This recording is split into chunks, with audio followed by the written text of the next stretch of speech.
নমস্কার, আমি doctor Sanjukta Dutta, consultant and head of emergency medicine department in Fortis hospital, Kolkata. আমাদের আজকের টপিক হলো এই যে শীতের মধ্যে আমরা বিশেষ করে বয়স্করা কীরকম প্রিকশনস নিতে পারি, কিভাবে সুস্থ থাকতে পারি এবং কিভাবে কিছু প্রবলেম হলে তাড়াতাড়ি ডাক্তারের হেল্প নিতে পারি এবং আরও ভালোভাবে শীতটা এনজয় করতে পারি।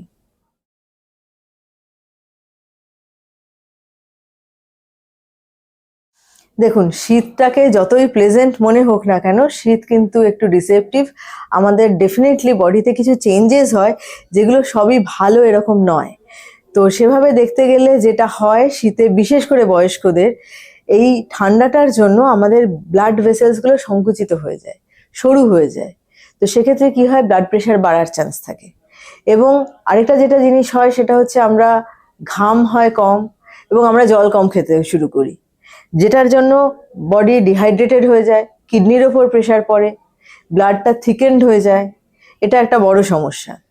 এবং এটা ছাড়াও আজকে কলকাতার জন্য আমি এটা বলতে পারি, এবং ওয়েস্ট বেঙ্গল এবং সারাউন্ডিং এরিয়া, ইভেন গোটা ইন্ডিয়াই এটা সাফার করছে, এয়ার পলিউশন। এই শীতের সময় বাতাসে পিএম, পার্টিকুলেট ম্যাটার 2.5, এটার পরিমাণ ভীষণভাবে বেড়ে যায়। যেটা এয়ার কোয়ালিটি ইন্ডেক্স যেটা বলা হয় 50-এর মধ্যে থাকা উচিত, দ্যাট ইজ হেলদি, শীতকালে আমাদের ওটা 150-200 ছাড়িয়ে অনেক ওপরে চলে যায়। তো সেটা কিন্তু ভীষণ রিস্কি, কারণ এই যে টক্সিক গুলো পার্টিকেলগুলো, এটা আমাদের লাংসে শুধু যায় না, লাংসে গিয়ে লাংসের ক্ষতি তো করেই, সেখান থেকে ব্লাড ভেসেলের মধ্যে ঢোকে, ব্লাড ভেসেলের মধ্যে ঢুকে ব্লাড ভেসেলসগুলোকে ইরিটেট করে, সেখানে ইনফ্লামেশন তৈরি হয় এবং সেটার জন্য পেশেন্টের ব্লাড প্রেশার বাড়তে পারে, স্ট্রোক হওয়ার চান্সেস বাড়ে, হার্ট অ্যাটাক হওয়ার চান্সেস বাড়ে। সুতরাং শীত আর এয়ার পলিউশন দুটো একই সঙ্গে বাড়ে, কারণ শীতকালে পলিউশনের মাত্রাও বৃদ্ধি পায়, যেহেতু সূর্য অতটা স্ট্রং নয় এবং আমাদের এয়ারটা বেশি, বিশেষ করে ফিউমটা নিচের দিকেই থেকে যায়, উপর দিকে উঠে চলে যেতে পারে না, বৃষ্টি কম হয়, ধুলো বালিগুলো বাতাসেই বেশি ভেসে থাকে। সুতরাং এইগুলো মিলে একটা পেশেন্টের যার অলরেডি সিওপিডি অ্যাজমা আছে তার বেশি এক্সাজারবেশন হতে পারে, যেটার জন্য খুব ভিজিলেন্ট থাকা উচিত। সমস্ত মানুষের প্রচুর অ্যালার্জিক সিমটমস হতে পারে, সে চোখ জ্বালা থেকে শুরু করে stuffy nose, chronic cough and cold, যেটা কমছেই না। মানুষ কি করছে, ডাক্তারের কাছে যাচ্ছে, আমাকে একটা অ্যান্টিবায়োটিক দিন, but that is absolutely nonsense. কোনো মানেই হয় না অ্যান্টিবায়োটিক নেওয়ার, কারণ এটা অ্যালার্জিক রিয়াকশন হচ্ছে আমাদের এই ঠান্ডা এবং পলিউটেড এয়ারে আমরা এক্সপোজড হচ্ছি বলে। এটা ছাড়াও বয়স্কদের ক্ষেত্রে কিছু জিনিস খেয়াল করতে হবে, সেটা হচ্ছে স্টিফনেস হয় সমস্ত জয়েন্টে, যেহেতু মুভমেন্টও কম হয় প্লাস ঠান্ডা, দুটো মিলিয়ে পুরো বডি স্টিফনেস হয়, যা ব্যথা হয়, যাতে পোরেস বেড়ে যায় বয়স্কদের ক্ষেত্রে এবং খুব তাড়াতাড়ি ইনফেকশন ছড়ায়। এগুলো সমস্ত কিছুই খেয়াল রাখতে হবে, এগুলো কিন্তু শীতকালের সত্যিই সমস্যা।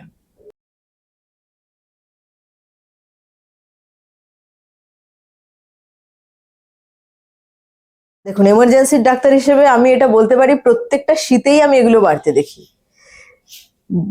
শ্বাসকষ্ট বাড়তে দেখি, হার্ট অ্যাটাক, স্ট্রোক, এগুলো সমস্তই শীতে বাড়ে এবং মোস্টলি সকালের দিকে বেশি হয়, যখন ঠান্ডাও বেশি থাকে, বাতাসে এয়ার পলিউশনের চেয়ে পরিমাণটাও বেশি থাকে, ওই সময় আমরা মোস্টলি দেখতে পাই।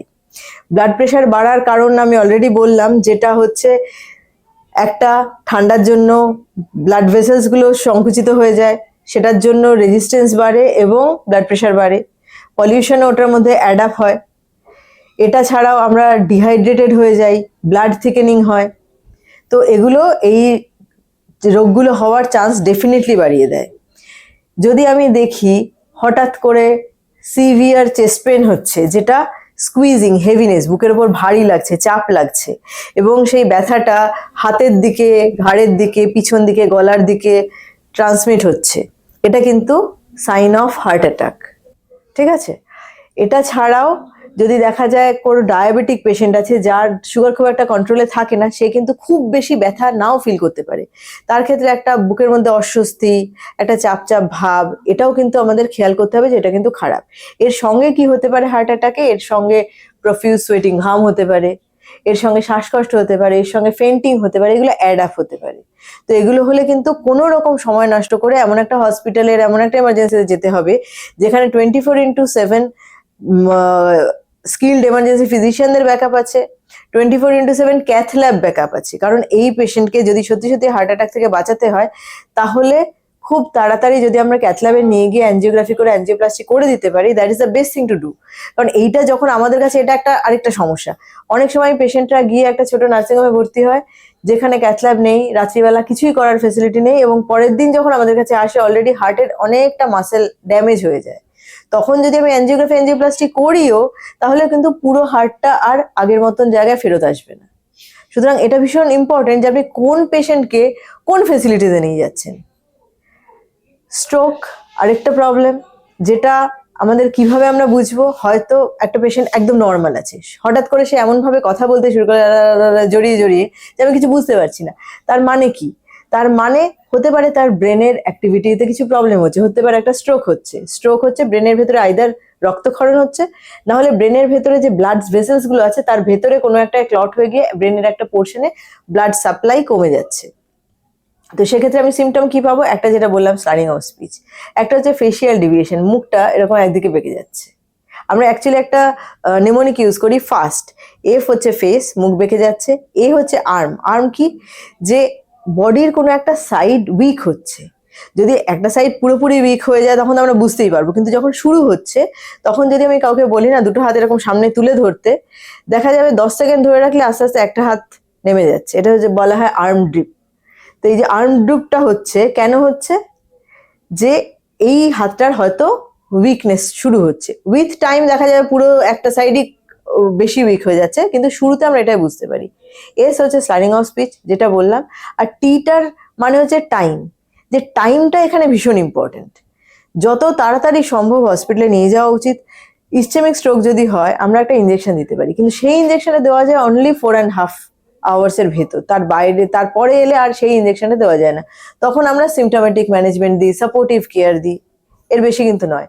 একটা বড় যদি ব্রেনে ব্লিড হয়, সেক্ষেত্রে এমন জায়গায় যাওয়া উচিত যেখানে ওটি 24/7 রান করে, যেখানে গেলে যদি মনে হয় যে আর্জেন্ট এমার্জেন্সি ওটি দরকার, ইমিডিয়েটলি ইমার্জেন্সি এতটা ওয়েল স্ট্রাকচার হবে যে তারা ডায়াগনোজ করে সিটি এমআরআই থাকবে, সিটি এমআরআই করে যেটা দরকার সেরকম ইমিডিয়েটলি হয় থ্রম্বোলিসিস করবে, যেটা আমি বলছিলাম ইসচেমিক স্ট্রোকের জন্য।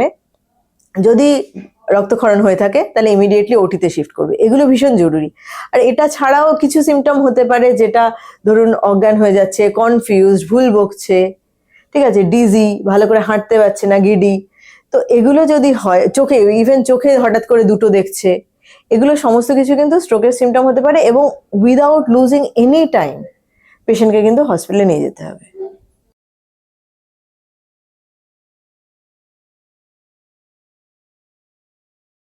দেখুন, সিজনাল ফ্লু বাড়ে, তার একটা কারণ হচ্ছে খুব তাড়াতাড়ি ইনফেকশন ছড়ায়। 2 নম্বর হচ্ছে এই যে আবার বলছি, ঠান্ডা এয়ার আর তার সাথে পলিউটেড পার্টিকেলস, এগুলো কি করে আমাদের পুরো এয়ারওয়েটা ইনফ্লেমড করে দেয়, অ্যালার্জিক করে দেয়, ইনফ্ল্যামড করে দেয়, মানে লাল হয়ে যাচ্ছে, যেটা আমরা বাইরে থেকে হয়তো দেখতে পাচ্ছি না, কিন্তু ওখানে যে বাইরের ইনফ্লামেশন, না কেটে গেলে ছেড়ে গেলে যে লাল হওয়া, ফুলে যাওয়া, যে জিনিসগুলো আমরা হাতের উপর দেখতে পাই ধরুন, সেটা পুরো এয়ারওয়ের ভেতরে হচ্ছে। এয়ারওয়ে এরকম ভাবে ইরিটেটেড হয়ে যাচ্ছে, mostly because of the polluted air and the cold. এবার এটা কি হচ্ছে, এই যে ইনফ্লেমড এরিয়াটা, তার মানে এটা সুস্থ এরিয়া নয়। সেই জায়গায় যে কোনো রকম ভাইরাস অ্যাটাক করলে ইনফেকশন হয়ে যাওয়াটা খুব তাড়াতাড়ি হয়, খুব তাড়াতাড়ি ওই জায়গাটা ভালনারেবল হয়ে গেছে, যে ইনফেকশন এবার কোনো একটা ব্যাকটেরিয়া ভাইরাস অ্যাটাক করতে এলে ওটা তাড়াতাড়ি ওখানে ইনফেকশন ছড়িয়ে যাবে। তো এই জন্য এটা হয়, যেটা আমরা প্রতিরোধমূলকভাবে আমরা যেটা করতে পারি, definitely one thing is protect yourself from cold, যেটা মাথা ঢেকে রাখা, হাত পা ঢাকা, গলা ঢাকা, এগুলো খেয়াল করা যে কোল্ডে আমরা এক্সপোজ কম হচ্ছি। এটা ছাড়াও আমরা যখন বাইরে বেরোচ্ছি ভোরবেলাটা অ্যাভয়েড করা, কারণ ভোরবেলা সবথেকে ঠান্ডাও বেশি থাকে, পলিউশনও খুব বেশি থাকে, সুতরাং ভোরবেলাটা আমরা অ্যাভয়েড করছি। বাইরে বেরোলে যদি N95 মাস্ক লাগানো যায়, সেটা কিন্তু অনেকটা হেল্প করে। 1 নম্বর ওটা হচ্ছে কোনো ভাইরাস স্প্রে, সেটা থেকেও হেল্প করে, প্লাস এই যে পার্টিকুলেট ম্যাটার যেগুলো আমাদের বডিতে যে টক্সিক, আমরা কিন্তু সত্যি কথা বুঝিও না যে আমরা কতটা টক্সিক এয়ার নিচ্ছি। সকালবেলা বেরিয়ে যখন দেখি না চারদিকটা ধোঁয়া ধোঁয়া, সবাই বলো আহ কি সুন্দর শীত পড়েছে, একটু কুয়াশা, এগুলো কিচ্ছু কুয়াশা নয়, কুয়াশাতে তো জল থাকবে, এগুলো হচ্ছে স্মগ, মানে যেটুকুনি জলকণা ছিল বাতাসে তার মধ্যে ধুলো মিশে একটা ধুলোর চাদর এটাকে ঘিরে রেখেছে, তো সেটা আমরা ইনহেল করছি। So N95 is another thing which is very important. তারপরে হচ্ছে বাড়িতে যদি সম্ভব হয় এয়ার পিউরিফায়ার ইউজ করা, সেটা আরেকটা ইম্পর্টেন্ট জিনিস, কারণ আমি কন্টিনিউয়াসলি এই ফিউম নিচ্ছি, টক্সিক জিনিসটা নিচ্ছি। যতটা সম্ভব কম করা যায় এক্সপোজার, ততটা আমাদের জন্য বেটার। এটা ছাড়া খুব আর্লি সিমটমগুলোকে পিক আপ করতে হবে। কারণ সর্দি কাশি হচ্ছে, বয়স্ক লোক, খেয়াল করছি না আমরা, তো সেটা খেয়াল করতে হবে। সর্দি কাশি যদি অনেকদিন থাকছে, খুব বেশি থাকছে, খুব থিক স্পুটাম হচ্ছে, তাহলে চটপট ডাক্তারের কাছে গিয়ে এটার ব্যবস্থা করতে হবে। আরেকটা জিনিস আমি সবাইকে বলি, এই মানে অকারণে অ্যান্টিবায়োটিক খাওয়ার যে একটা প্রবণতা, এটাকে কম করা উচিত। কারণ যখন সত্যি সত্যি আমাদের একটা ব্যাকটেরিয়াল ইনফেকশন হবে, তখন আমরা অলরেডি ওই অ্যান্টিবায়োটিকগুলো এতটা মিসইউজ করে ফেলেছি, হয়তো আমি ওই অ্যান্টিবায়োটিকে রেজিস্ট্যান্ট হয়ে বসে আছি আমার সমস্ত ব্যাকটেরিয়া ভাইরাস। সুতরাং কোনটা কিসের জন্য হচ্ছে এটা বুঝতে হবে। মানে ডাক্তারদেরও অনেক সময় পেশেন্টরা মাথা খারাপ করে দেয়, আরে বাজে ডাক্তার, দিলই না, গেলাম অ্যান্টিবায়োটিক দিল না। তো সুতরাং এই জায়গাগুলো থেকে বেরোতে হবে। আর বুঝতে হবে যে আমাদের সবার আগে যেটা হচ্ছে, ফার্স্ট অ্যালার্জিক একটা সিমটমস হচ্ছে, তার জন্য অ্যান্টি অ্যালার্জিক এনাফ। আমাকে এই শীত আর ধুলোর থেকে প্রোটেকশন নেওয়াটাও এনাফ।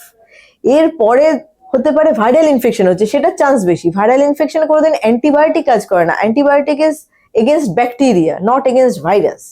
সেটা কাজ করে না। হ্যাঁ, ভাইরাল ইনফেকশন হলে ব্যাকটেরিয়াল ইনফেকশন হওয়ার চান্সেস বাড়ে। যদি দেখা যায় 7-10 দিনে কমছে না, তখন হতে পারে যে হ্যাঁ, তাহলে হয়তো ব্যাকটেরিয়াল ইনফেকশন হচ্ছে, তখন ডাক্তার বুঝে অ্যান্টিবায়োটিক দেবে।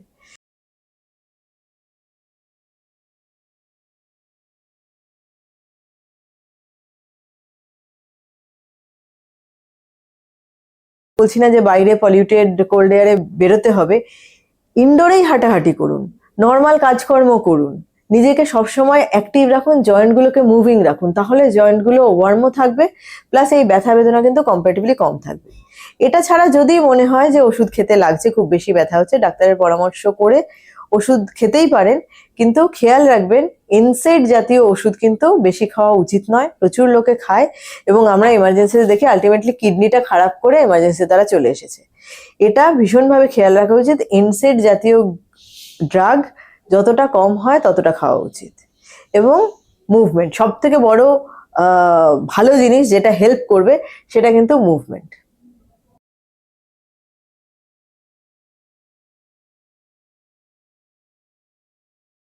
দেখুন, অলরেডি যেগুলো বলছিলাম, যেহেতু জয়েন্টগুলো স্টিফ হয়ে যায় বেশি, সুতরাং মুভমেন্টটাও কম্পারেটিভলি অকওয়ার্ড হয়ে যায়, চলতে একটু অসুবিধা হয় নর্মালের তুলনায়।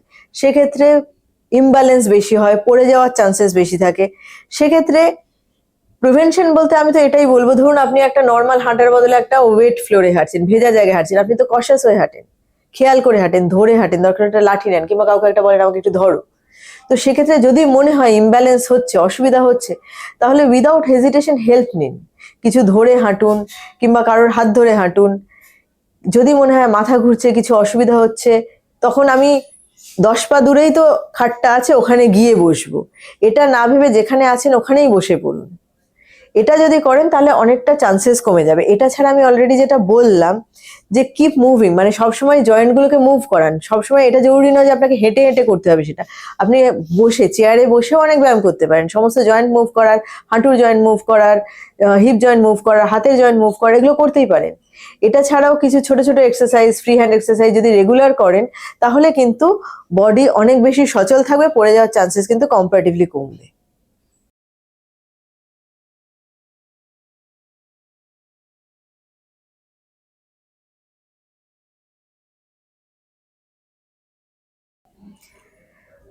দেখুন, শীতে কোনো একটা কিছু হলে আপনি সঙ্গে সঙ্গে তার পুরো ট্রিটমেন্ট বাড়িতে করে ফেলবেন, এটা তো সম্ভব নয়। হার্ট অ্যাটাক হলে আমি বলবো কোনো ওষুধ না খেতে, ইভেন সরবিট্রেটও নয়। লোকজন খেয়ে আসে। কিছু টাইপ অফ হার্ট অ্যাটাক আছে যেটা সরবিট্রেট ক্ষতি করে, ব্লাড প্রেশার কমিয়ে দেয়, পেশেন্ট ইভেন শকে চলে যায়। সুতরাং হার্ট অ্যাটাক হয়েছে, স্ট্রোক হয়েছে, এগুলো যদি সন্দেহ হয়, তাহলে একেবারেই কিন্তু কোনো ওষুধ খাওয়া উচিত নয়। ইমিডিয়েটলি একটা প্রপার এমার্জেন্সি ফেসিলিটিতে যাওয়া উচিত, যেখানে সমস্ত ব্যাকআপ সাপোর্ট রয়েছে। যদি ছোট ছোট জিনিস যেগুলো আমরা ফার্স্ট এড দিতে পারি, সেগুলো হচ্ছে ধরুন পড়ে গেলে আপনাকে একটা আইস প্যাক ফ্রিজে রাখুন, যেটা আপনি ইউজ করতে পারবেন। একটা অ্যান্টিসেপটিক রাখুন, যেটা কেটে গেলে সেখানে দিতে পারবেন। কিছু ব্যান্ডেজ, ক্রেপ ব্যান্ডেজ এগুলো রাখতে পারেন, যেগুলো বাঁধা যাবে। গজ পিস।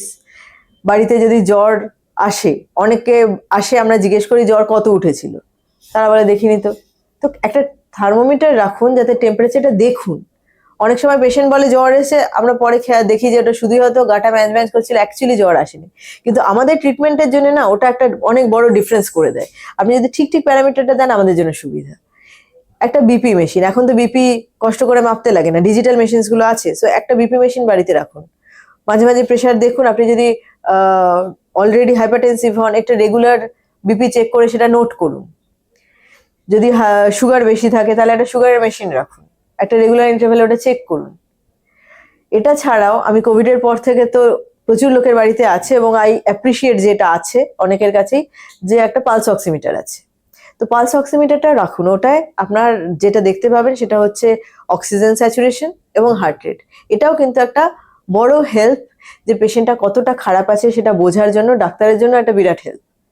সুতরাং এইগুলো সঙ্গে রাখুন।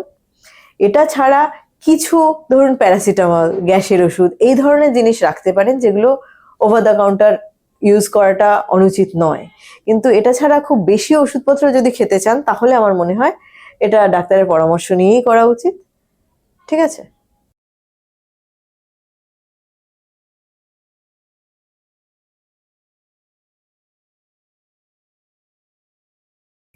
দেখুন, একটা তো আমি বললাম অলরেডি, হার্ট অ্যাটাকের কিরকম ব্যথা হয় সেটা আমি এক্সপ্লেন করলাম। একটা চেপে ধরা ব্যথা, রেডিয়েশন গুলো থাকবে প্রপার এরিয়াতে। স্ট্রোকের সিমটমস বললাম, ফার্স্ট একটা প্যারালিসিস, কনফিউশন, ব্লাডি ভিশন, এরকম। নেক্সট আমরা যেটা ভাবতে পারি সেটা হচ্ছে শ্বাসকষ্ট হচ্ছে। যদি কারোর লাইফে প্রথমবার শ্বাসকষ্ট হয়, অবশ্যই ভাবতে হবে এটা খুব খারাপ, হসপিটালে নিতে হবে। কারণ একটা নর্মাল মানুষের হঠাৎ করে শ্বাসকষ্ট হওয়া সম্ভব নয়। আচ্ছা, আর শ্বাসকষ্ট মানে হচ্ছে আমি হাঁপাচ্ছি, মানে ধরুন আমি বসে আছি কিন্তু আমি এমন ভাবে হাঁপাচ্ছি মনে হচ্ছে যেন আমি 1 কিলোমিটার হেঁটে এসে বসেছি। তো এটা যদি হয় লাইফে প্রথমবার, ডেফিনেটলি এটা খুব খারাপ। যার অলরেডি অ্যাজমা, সিওপিডি আছে, তাদের শ্বাসকষ্ট মাঝে মাঝে হয়, কিন্তু তাদের ক্ষেত্রেও যদি এটা এক্সেসিভ হচ্ছে এবং কাশির সাথে ব্লাড আসছে, এগুলো কিন্তু খারাপ সিমটম, এবং ইমিডিয়েটলি হসপিটালে যেতে হবে। এটা ছাড়া ধরুন কারোর ক্ষেত্রে দেখা যাচ্ছে মানে এমন হেডেক যে জীবনে কোনোদিন সেই হেডেক ফিল করেনি, এরকম একটা ফিলিং হচ্ছে যে সিভিয়ার হেডেক, অনেকে বলে মাথায় বাজ ভেঙে পড়ছে। এইরকম হেডেক কিন্তু ফার্স্ট টাইম যদি হচ্ছে তাহলে কিন্তু খেয়াল করতে হবে এবং ইমিডিয়েটলি হসপিটালে যেতে হবে। এটা ওয়ান টাইপ অফ স্ট্রোক হতে পারে, তার সাথে বমি ভাব হওয়া, অ্যাবনর্মাল বিহেভিয়ার হওয়া, এগুলো থাকতে পারে। কিন্তু এই সাডেন সিভিয়ার হেডেক যেটা কোনোদিন হয়নি, এটা কিন্তু খুব সিরিয়াস। আর হচ্ছে যাদের মাইগ্রেন আছে তাদের হয়তো সিভিয়ার হেডেক হয়, কিন্তু তারা কিন্তু জানে তাদের কিরকম হেডেক হয়। এটা একটা অন্যরকম হেডেক, খুব বেশি জীবনে হয়নি, এটাকে কিন্তু একটা কোনো টাইপের স্ট্রোক হচ্ছে কিনা সেটা দেখে নেওয়া খুব জরুরি। এমন জায়গায় যাওয়া উচিত যেখানে গেলে ইমিডিয়েটলি একটা সিটি স্ক্যান অফ ব্রেন হতে পারে। এমন নয় যে আমি ডাক্তার ডেকে আনলাম কিংবা ডাক্তারের চেম্বারে গেলাম কিংবা একটা ছোট নার্সিংহোমে গেলাম যেখানে আমি ওটা পাবো না। এটা ছাড়া অ্যালার্জিক রিয়াকশনস, আমরা খুব কমনলি অ্যালার্জি দেখি। ধরুন অ্যালার্জিক রিয়াকশনের সাথে তার শ্বাসকষ্ট হচ্ছে, চারদিকে রেডনেস হয়েছে, হাইভস হয়েছে, তার সাথে শ্বাসকষ্ট শুরু হয়েছে। This is life threatening. হয়তো অনেক মুভিতে দেখে থাকবেন যেরকম সি ফুড খাচ্ছে, অসুস্থ হয়ে পড়েছে, কেউ এসে একটা ইঞ্জেকশন দিল এপিপেন। আমাদের দেশে ওই EpiPen widely available over the counter এরকম কিছু নেই। আমাদের কিন্তু ইমিডিয়েটলি হসপিটালে আসতে হবে, কারণ এটা লাইফ থ্রেটনিং কন্ডিশন। সুতরাং বুঝুন, অ্যালার্জির সাথে যদি শ্বাসকষ্ট হয়, যদি কারোর ফেইন্টিং হয়, সিভিয়ার পেইন অ্যাবডোমেন হয়, এগুলো সমস্ত কিছু কিন্তু অ্যানাফাইল্যাক্সিসের সাইন, যেগুলো হচ্ছে একটা severe life threatening allergic reaction. এটার ক্ষেত্রে ইমিডিয়েটলি যে কোনো হসপিটাল যেখানে বিশাল ফেসিলিটি লাগে না, এখানে একটাই ইঞ্জেকশন লাগে অ্যাড্রিনালিন বলে, এটা ইউজুয়ালি সমস্ত এমার্জেন্সিতে থাকে, যে কোনো এমার্জেন্সিতে সঙ্গে সঙ্গে যেতে হবে। তো এগুলো আমার মনে হয় মনে রাখা উচিত। এটা ছাড়াও প্রচুর সিমটমস আছে, ধরুন মুখে বমির সাথে রক্ত বেরোচ্ছে, স্টুলের সাথে প্রচুর ব্লিডিং হচ্ছে, কিন্তু এগুলো ইউজুয়ালি মানুষজন পিক আপ করে। ইউরিন বন্ধ হয়ে গেছে, এটা খুব খারাপ সিমটম। ধরুন ডায়রিয়া ভমিটিং হচ্ছে, ডায়রিয়া ভমিটিং হচ্ছে সঙ্গে এনাফ ইউরিন পাস হচ্ছে, এটা অনেকটা সেফ জোনে আছে। কিন্তু যার ধরুন ইউরিন বন্ধ হয়ে গেছে, তার মানে কি তার ব্লাডের যে ফিল্ট্রেশন, কিডনি ফিল্টার করে ইউরিন হয়ে বেরোয়, তো ব্লাডের এই ফিল্ট্রেশন বন্ধ হয়ে গেছে, সেটা কিন্তু ভীষণ সাংঘাতিক, সঙ্গে সঙ্গে হসপিটালে যেতে হবে। তো অ্যাটলিস্ট যেগুলো খুব আনইউজুয়াল, যেটা আমাদের নর্মাল লাগছে না, সেগুলোকে আমার মনে হয় ইগনোর না করে ইমিডিয়েটলি মেডিকেল হেল্প খোঁজা উচিত।